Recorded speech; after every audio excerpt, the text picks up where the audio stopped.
Bulletin का बाकायदा आगाज करते हैं। आगाज में सबसे पहले बात करेंगे, कराची में ईरानी गैंग सरगर्म हो गए हैं। ईरानी गैंग कैसे और किन इलाकों में वारदातें करता है, सिटी 21 ने पता लगा लिया। गुज़िश्ता रोज सड़किया के शहरी से पुलिस वर्दी में मलबूस मुल्ज़मान ने लूट लिया था। इस हवाले से मजीद तफसीलात जानते हैं हमारे नुमाइंदे इम्तियाज अली से। इम्तियाज बताइएगा तफसीलात के हवाले से। आज बिल्कुल देखिए, शहर कायद में ईरानी गैंग एक बार फिर जो है वो सरगर्म हो गया है। गुज़िश्ता रोज प्रीति थाने की हदूद में पुलिस यूनिफॉर्म पहने मुल्ज़मान ने तुर्किया के शहरी से लूटमार की थी। मुल्ज़मान ने गाड़ी में बैठकर तुर्किया के शहरी को अपने पास बुलाया, चेकिंग के बहाने उसका बैग ले लिया और बैग में मौजूद 12 लाख के करीब पाकिस्तानी रकम और 2150 तुर्किया के लीरा जो थे वो छीन लिए थे। वाक़े का मुकदमा प्रीति थाने पर दर्ज कर लिया था। इस मामले की जब तहकीकात की है सिटी 21 की टीम ने, तो पता चला है कि ये ईरानी गैंग जो है ये शहर के मुख्तलिफ इलाकों में सरगर्म है। बिलखुसूस शहर के पोश इलाकों में ये पुलिस वर्दी पहने या पुलिस कैप पहनकर ये वारदात करते हैं। गाड़ी में बैठकर ये शहरियों को अपने पास बुलाते हैं और वारदात करके फरार हो जाते हैं। ज्यादातर इनका हदफ गैर मुल्की शहरी और मुल्क के दीगर शहरों से आने वाले जो शहरी हैं वो होते हैं। ज्यादातर ये मनी एक्सचेंजर्स से जो लोग रकम लेकर निकलते हैं उनको वारदात का निशाना बनाते हैं। इस तरह के वाकयात प्रीति थाने में भी पहले हो चुके हैं और साथ साथ दरख्या थाने में भी 2022 में इस तरह का वाकया पेश आया था, जब शहरी पाउंड की रकम ट्रांसफर करके जब निकला तो उसको लूट लिया गया था। शहर के मुख्तलिफ इलाकों में करोला में ये जो गैंग है ये वारदातें करता है। पुलिस की जानिब से इस हवाले से कोई भी कार्रवाई सामने नहीं आई है। ये ईद के दिनों में जब शहरी शॉपिंग के लिए या अपने प्यारों से मिलने के लिए यहाँ से जा रहे होते हैं तो उस वक्त ये वारदातें करते हैं। बिलखसूस मुसाफिरों को ये गिरोह जो है वो टारगेट बनाता है। अब तक पुलिस इन मुल्ज़मान को गिरफ्तार नहीं कर सकी है। जी अच्छा इम्तियाज, हमारे साथ ही रहिएगा। अभी हम बात कर लेते हैं, इरफान बलोच साहिब हमारे साथ मौजूद है। इरफान बलोच साहब बताइएगा कि ईरानी गिरोह कराची में कब से काम कर रहा है और कितने कारिंदों पर मुश्तमिल है। ये देखें, ये कल जो हुई है वारदात टर्किश नेशनल, उसमें लेकिन ये है कि हमने जो पहले गैंग से पकड़े हैं और रिसेंटली गैंग पकड़ा है उसमें वाकई जान से रहते हैं। तो उनका हमने एक जो मेन आदमी है उसको पकड़ा हुआ है, बाकियों के ऊपर हम काम कर रहे हैं। लेकिन ये जो कल वाली वारदात है उसको हम इन्वेस्टिगेट कर रहे हैं और हम देख रहे हैं क्या है इसमें दुबई लोग मामले हैं। अच्छा सर बताइएगा, मुल्जिमान आते हैं और शहरियों को लूट कर चले जाते हैं। शहरी या तो मुल्जिम की जान ले लेते हैं या मुल्जिम शहरियों को गोली मार देते हैं। इसके बाद सीसीटीवी फुटेजेस भी सामने आ जाती है। मामला इससे आगे क्यों नहीं बढ़ रहा और पुलिस स्ट्रीट क्राइम की वारदातों के खिलाफ क्या कर रही है? जी देखें, ये जो कल वाली वारदात है अगर स्पेसिफिक जिसके बारे में आप पूछ रहे हैं तो ये तो स्ट्रीट क्राइम की वारदात नहीं, क्योंकि इसमें उन्होंने पुलिस की वर्दी पहन के उससे यानी कि ऐसा समझे कि जालसाजी जो उसमें तो हथियार या वेपन यूज नहीं। हाँ, ये है कि उसके अलावा स्ट्रीट क्राइम की बात कर रही हैं तो ऑफकोर्स इतना बड़ा शहर है उसमें क्राइम हो रहा है, लेकिन पुलिस का जो रिस्पॉन्स है वो भी मेरे ख्याल में एक्सीलेंट है, बहुत ज़बरदस्त रिस्पॉन्स है। और मैं थोड़ा सा आपको ये बताऊँगा कि रिसेंटली जो साउथ जोन को जी कोई इसमें 60 से ज़्यादा पुलिस मुकाबले हुए सिर्फ 3 महीनों में, और अगर आप सारी कराची के देखेंगे तो इसमें 200 से ज्यादा मुकाबले सिर्फ 3 महीने, और इसमें काफी मुल्ज़मान जो मारे गए हैं, जख्मी हुए हैं, और पिछले रमजान के मुकाबले में कराची इस बार काफी सेफ रहा है। अब आपको बताएं, ईद उल फितर पर शहर के सबसे बड़े गुंजान आबाद डिस्ट्रिक्ट सेंटर में 1600 से ज्यादा मकामात पर नमाज ईद अदा की जाएगी। इन मकामात की सफाई सुथराई और दीगर बल्दियाती खदमात की फराहमी का आगाज कर दिया गया है। माजी के मुकाबले में ये खदमात बल्दियाती और जिला इंतजामिया की मुश्तरका हिकमत अमली से अंजाम दी जा रही है। मज़ीद जानते हैं हमारे नुमाइंदे रिजवान अहमद से। जी बिल्कुल हर साल की तरह इस मरतबा भी ईद उल फितर की नमाज की अदायगी के लिए जो ज़िलाई हुकूमतें हैं वो सरगर्म हो गई हैं। और इस सिलसिले में अगर बात की जाए तो शहर का सबसे बड़ा गुंजान आबाद डिस्ट्रिक्ट सेंट्रल, जहाँ 1600 के लगभग ऐसे मकामात हैं जिसमें इमाम बारगाहें, मसाजिद और ईदगाहें शामिल हैं। यहाँ पर सफाई सुथराई और नमाज की तैयारियों के हवाले से इंतज़ामात को जो है हतमी शक्ल दी जा रही है। आसिम अब्बासी साहब हमारे साथ मौजूद हैं, असिस्टेंट कमिश्नर हैं नाज़िमाबाद के, इनसे बात करते हैं। बहुत शुक्रिया सर। इंतज़ामात तो हमेशा होते हैं, आपकी क्या एफ़र्ट्स हैं मज़ीद बेहतरी के लिए? जी बहुत बहुत शुक्रिया। बिल्कुल जी, ये यहाँ पे जैसे कि आपने जिक्र किया कि ईदगाह ग्राउंड जो है ये वन ऑफ द लार्जेस्ट जो है यहाँ पे कॉन्ग्रीगेशन होती है ईद के हवाले से। और उसी के हवाले से हमने आज यहाँ विज़िट किया है। ईद की जो प्रिपरेशंस हैं विद रिस्पेक्ट टू सैनिटेशन और दूसरी दीगर जो प्रॉब्लम्स होती हैं, यहाँ पे कंप्लेंट्स आई थी कि कुछ गेट्स यहाँ पे नॉन फंक्शनल हैं, क्योंकि तकरीबन लाखों का मजमा होता है, तो इसको हमने गेट्स को प्रॉपर्ली ऑपरेशनल रखना है, सफाई सुथराई का ख़ास ख्याल रखना है। अब आम से हम यही ताउन चाहेंगे कि वो डिसिप्लिन रहें और कचरे को जो है उसको डस्टबिन का ज़्यादा इस्तेमाल करें, कचरे को बाहर ना, गार्बेज को ना फैलाएं, लिटरिंग ना करें। और ख़ास तौर पे जो ईदगाह के हवाले से मैं ज़िक्र करना चाहूँगा, यहाँ पे बहुत बड़ा इज्तिमा होता है, तो यहाँ पे डिसिप्लिन की बहुत ज़रूरत होगी। बिल्कुल, इसके साथ साथ डिस्ट्रिक्ट सेंट्रल में मसाजिद में और ऐसे मकामात पर जहाँ ईद की नमाज़ होगी वहाँ पे फ्यूमिगेशन भी जो है वो हमें जारी दिखाई दे रहा है। जी, अब आपको बताएं, सिटी 21 की खबर पर महकमा बल्दियात का बड़ा एक्शन सामने आया है। क्रिमिनल रिकॉर्ड के हामिल जिला बस्ती के डायरेक्टर एजुकेशन को ओहदे से हटाकर सर्विस रिकॉर्ड तलब कर लिया है। इस हवाले से मज़ीद तफसीलात जानते हैं हमारे नुमाइंदे जुनैद जावेद से। जी बिल्कुल, महकमा बल्दियात ने बल्दिया बस्ती में तैनात डायरेक्टर एजुकेशन इरफान को जो है ओहदे से हटाने का नोटिफिकेशन जारी कर दिया है। साथ ही म्यूनसिपल कमिश्नर आफाक सईद को इस बात का पाबंद किया है कि वो 3 यौम के अंदर जो है इनके तमाम सर्विस रिकॉर्ड, इनकी जो शीट्स हैं वो, और इसके साथ साथ इनके प्रमोशंस के तमाम लेटर, इनकी DPC की जो रिपोर्ट है वो तमाम चीज़ें जो है वो 3 यौम के अंदर जो है लोकल गवर्नमेंट के अंदर जमा कराने की भी हिदायत की है। इसके साथ साथ लोकल गवर्नमेंट ने जो है एक बोर्ड से एक अफसर को भी तैनात किया है, जिनको वाज़े तौर पे यह हिदायत की गई है कि 15 यौम के अंदर तमाम सूरत हाल को जो है वो वाज़े किया जाए। लोकल गवर्नमेंट बोर्ड की जानिब से जो जारी लेटर हुआ है उसमें डायरेक्टर एजुकेशन इरफान को वाज़े तौर पे हिदायत की गई है कि वो अपने पेरेंट डिपार्टमेंट में यानी बुनियादी महकमे के अंदर जो है वो रिपोर्ट करें, क्योंकि सिटी 21 न्यूज़ की जानिब से जो है वो माजी में खबर चलाई गई थी कि क्रिमिनल रिकॉर्ड के हामिल डायरेक्टर एजुकेशन है, जिस पर सबसे पहले म्यूनसिपल कमिश्नर ने जो है वो नोटिस लिया था और उसके बाद जो है इनकी इंक्वायरी बिठाई गई थी। इंक्वायरी तकरीबन 30 दिन तक चलती रही थी, जिसके बाद म्यूनसिपल कमिश्नर की जानिब से जो है वो एक रिपोर्ट महकमा बल्दियात में जमा कराई गई थी, जिसके बाद अब हतमी तौर पे हम देख रहे हैं कि महकमा बल्दियात की जानिब से भी नोटिफिकेशन उनको हटाने का जारी कर दिया गया है।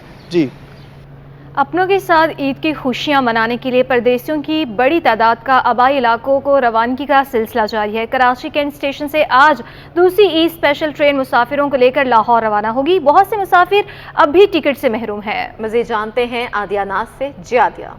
हर साल की तरह इस साल भी अपनों के साथ ईद मनाने के लिए, ईद उल फितर की मीठी ईद मनाने के लिए यहाँ से परदेशियों की बड़ी तादाद जो है मुल्क के मुख्तलिफ हिस्सों में रवाना हो रही है और ये हर साल का सिलसिला होता है। 25वें रोज़े के बाद ये सिलसिला शुरू हो जाता है और आखिरी दिनों में इसमें बहुत ज़्यादा जो है वो तेज़ी देखने में आती है। और इस वक्त कराची कैंट स्टेशन पर मेरे बैग पर आप देख सकते हैं बहुत ज़्यादा रश है, मुसाफिर आ जा रहे हैं। ज़्यादातर मुसाफिर वो यहाँ बैठे हैं जिनको किसी न किसी ट्रेन से किसी न किसी शहर में जाना है, और लेकिन मुश्किलात कुछ थोड़ी सी सामने आ रही हैं। वो ये है कि डेफिनेटली कुछ ट्रेनें कम थीं जिसकी वजह से वो फुल हो गई, मुकम्मल बुकिंग हो गई और फिर लोगों को जो है वो टिकट का हुसूल उनके लिए मुश्किल होकर रह गया। ओपन टिकट के लिए बड़ी तादाद में लोग यहाँ पर बैठे हुए हैं और जो भी ट्रेन आएगी उससे कोई चंद मिनट पहले जो है वो उनको ओपन टिकट फराहम किया जाएगा, ताहम बैठने के लिए कोई सिर्फ बैठने की जगह होगी, लेटने के लिए बर्थ वगैरह अवेलेबल नहीं है। इसी तरह महकमा रेलवे की जानिब से इस साल पहली दफ़ा 5 ईद स्पेशल ट्रेनें चलाई गईं, जिनमें से 2 जो हैं वो कराची से रवाना हुई। गुज़श्ता रोज़ एक ट्रेन जो है वो कराची सिटी स्टेशन से पेशावर के लिए रवाना हुई तकरीबन 1000 से ज़्यादा मुसाफिरों को लेकर। आज दूसरी ईद स्पेशल ट्रेन जो है वो कराची कैंट स्टेशन से रात तकरीबन 8:30 बजे के करीब यहाँ से रवाना होगी कराची से लाहौर के लिए। इनमें 2 बिज़नेस की बोगियाँ हैं, एक जो है वो AC स्टैंडर्ड की वैन है और बाकी तकरीबन ये 19 बोगियों पर मुश्तमिल ट्रेन होगी। 1000 से ज़्यादा मुसाफिर जो है वो इसमें भी सफ़र करेंगे। लेकिन अलमिया ये है कि ईद स्पेशल ट्रेन की भी बुकिंग जो है वो मुकम्मल हो चुकी है और कराची कैंट स्टेशन पर इस वक्त मुसाफिरों की बड़ी में आ रही है। जी, सिंध हुकूमत ने ईद मनाने मुख्तलिफ इलाकों में जाने वाले मुसाफिरों से इजाफी किराया वसूल करने वाली ट्रांसपोर्ट माफिया के खिलाफ कमर कस ली है। फील्ड स्टाफ की ईद की छुट्टियां मनसूख कर दी गई हैं। फील्ड दफातर खोलकर शहरियों की शिकायत का अजाला करने की हिदायत जारी होगी। महकमा ट्रांसपोर्ट सिंध ने नोटिफिकेशन जारी करके अफसरान की फील्ड में ड्यूटियां लगा दी। कराची डिवीजन के लिए उम्मैद नारवानी, नजर हुसैन शाहानी को मुकर्रर किया गया। सलीम मेमन को हैदराबाद, फखर को ठट्टा, सऊद रहमान को बदीन और औकाश खालिद मेमन यमन को मीरपुर खास में तैनात किया गया। इरफानुल्लाह रन थरपारकर, सैयद शेराज अली शाह उमरकोट, हारून जमाली शहीद बेनज़ीर आबाद में मौजूद होंगे। इसी तरह परवेज़ हुसैन कुरैशी को दादू, वहीद अली पिन्होर को खैरपुर, जहीर हुसैन ब्रोही को नौशहर फ़िरोज़ फ़याज़ में तैनात किया गया है।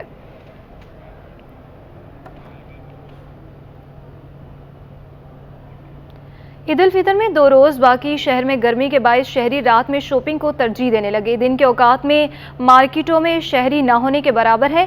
दोपहर होने के बावजूद शहर की कई मार्केटें अब तक नहीं खुली। इस वक्त मार्केटों की क्या सूरत हाल है, जानते हैं हमारे नुमाइंदे सलमान सलीम से, जो इस वक्त ज़ैनब मार्केट में मौजूद हैं। सलमान, देखिए बिल्कुल इस वक्त हम ज़ैनब मार्केट में मौजूद हैं। देखिए बिल्कुल इस वक्त हम ज़ैनब मार्केट में मौजूद हैं और जिस तरह का सबको पता है कि आज 28वां रोज़ा अफ्तार होने जा रहा है और अब तक जो है वो शहर की जो मार्केटें हैं वो दिन के औकात में नहीं खुल रही हैं, क्योंकि रात के औकात में देर तक मार्केटें जो हैं वो खुलती हैं और शहरी भी शाम में ही अफ्तार के बाद ही शॉपिंग करने को तरजीह देते हैं। ज़ैनब मार्केट की क्या सूरत हाल है, मेरे कैमरामैन इब्राहिम आपको दिखाएंगे कि चंद दुकानें जो हैं वो अब तक इस मार्केट के अंदर खुल पाई हैं, ताहम जो शहरी हैं वो भी ना होने के बराबर हैं, क्योंकि गर्मी का मौसम है और रोज़े रखे हुए हैं शहरियों ने। तो ज़्यादातर जो शहरी हैं वो इसी को तरजीह देते हैं कि अफ्तार अपने घर वालों के साथ जो है वो शॉपिंग करने के लिए आएँ। रात के औकात में इस पूरी जगह के ऊपर चलने की भी जगह नहीं होती, इतने लोग यहाँ पर जो है वो शॉपिंग के लिए आए हुए होते हैं। ताहम सदर के अंदर ये ज़ैनब मार्केट जो है वो कायम की गई है और दोनों अतराफ़ जो है वो मेरी मार्केटें हैं और दिन के औकात में हम ये देख रहे हैं कि ईद उल फितर में 2 रोज़ बाकी हैं, लेकिन अभी भी दिन के औकात में जो है वो शहरी ना होने के बराबर हैं। जी, दिन के औकात में भी शहरी ना होने के बराबर दिखाई दे रहे हैं। सलमान सलीम हमें मार्केटों की सूरत हाल से आगाह कर रहे थे, आपका बहुत शुक्रिया।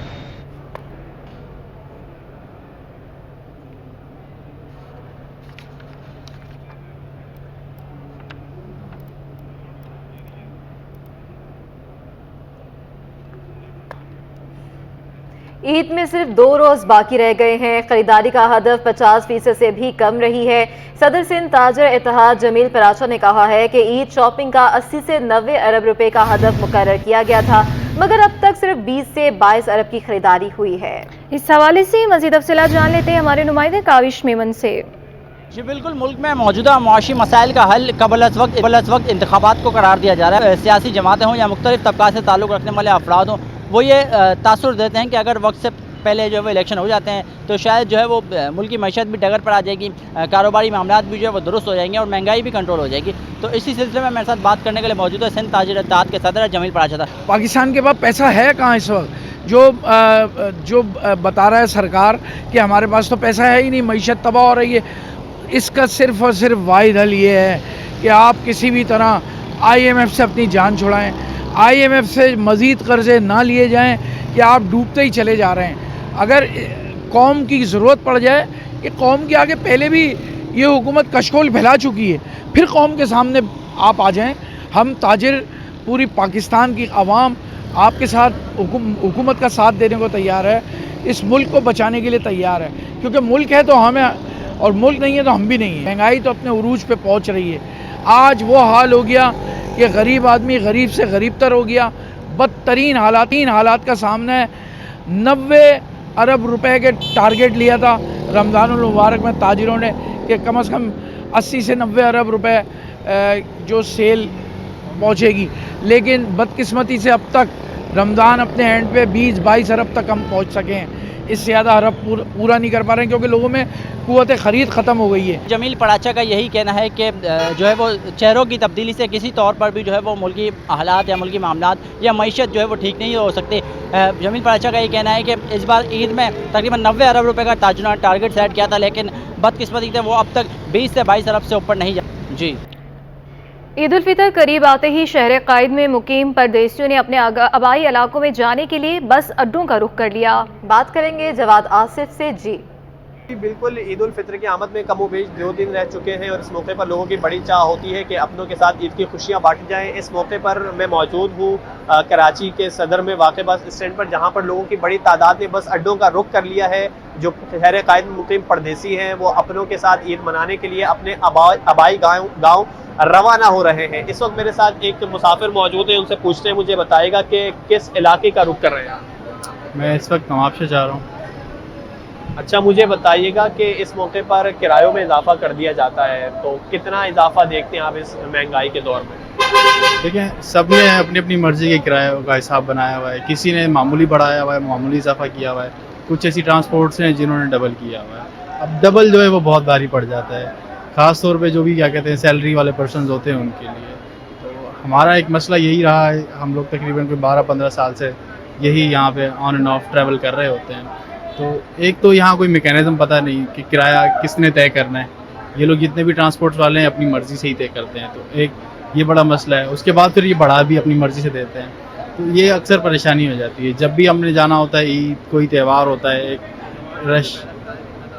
अच्छा, नवाबशाह वालों का मामला ये है कि ये सिर्फ अक्सर 100 या 150 रुपये का इजाफा करते हैं, और इस दफ़ा भी इन्होंने यही किया हुआ है, 100 रुपये का इजाफा किया है। बाकी दूसरी ट्रांसपोर्ट्स हैं, जैसे अंदरूनी शहर में आप सक्खर जाएँ, लड़काना जाएँ, ये लोग तकरीबन डबल चार्ज कर रहे होते हैं। देखा आपने, इनका यही कहना था कि किरायों में जिस इलाके में जा रहे हैं नवाबशाह, वहाँ 100-200 रुपये इजाफा हुआ है, जबकि बाकी शहरों में अगर हम सक्खर की बात करें तो पहले 1600 रुपये था, अब 2000 रुपये कर दिया गया है। शहरी इस पर मुश्किलात के शिकार नज़र आते हैं। लड़काना जो 2200 रुपये था उसका अब 2500 रुपये कर दिया गया है, और उस बात पर तशवीश का इजहार करते हैं कि कोई मैकेनिज़्म नहीं है कि किस तरीके से बढ़ाया जाता है। इनकी जेब में जो है वो भारी पड़ता है, इन्हें ईद अपनों के साथ मनाने के लिए रवाना होना पड़ता है, लेकिन किराए देखकर होश रुबा इजाफा जो किरायों में देखकर इनके अपने होश उड़ जाते हैं। सिंध में सैलाब मुतासरीन के फंड से मुतालिक महकमा लाइफ स्टॉक की ऑडिट रिपोर्ट ही तब्दील हो गई है। ऑडिट रिपोर्ट में दिखाए गए पैराज बाद में उड़ा दिए गए हैं। मज़ीद तफसीलात जानते हैं अजीज जमाली से। अजीज, बताइएगा ये मामला क्या है और ये ऑडिट रिपोर्ट से पैराज कैसे गायब हो गए हैं?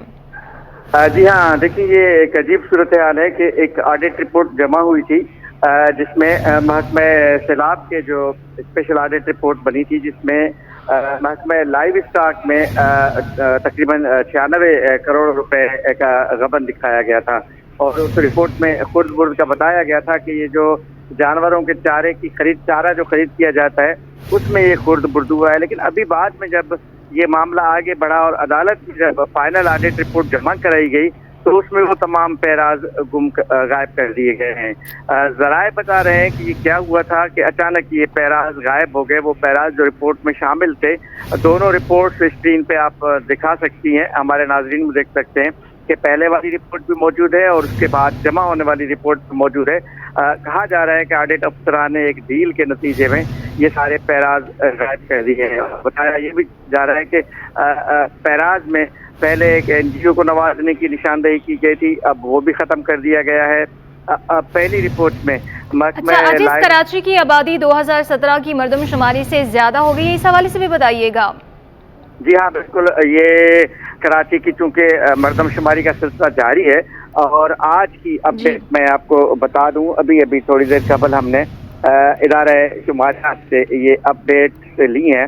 इसके मुताबिक कराची की आबादी अब जो आज के दिन में 1 करोड़ 61 लाख से ज़्यादा हो गई है। कराची की आबादी 1 करोड़ 61 लाख से ज़्यादा हो गई है, और सूबा सिंध की आबादी जो है इस वक्त 5 करोड़ 23 लाख से ज़्यादा हो गई है। कराची की जो साबिक़ा जो मरदमशुमारी थी 2017 में, उसमें कराची की आबादी 1 करोड़ 60 लाख थी। तो वो जो हद थी या वो जो फिगर था, वो जो इदाद शुमार थे, तो कराची की मरदमशुमारी ने क्रॉस कर ली हैं।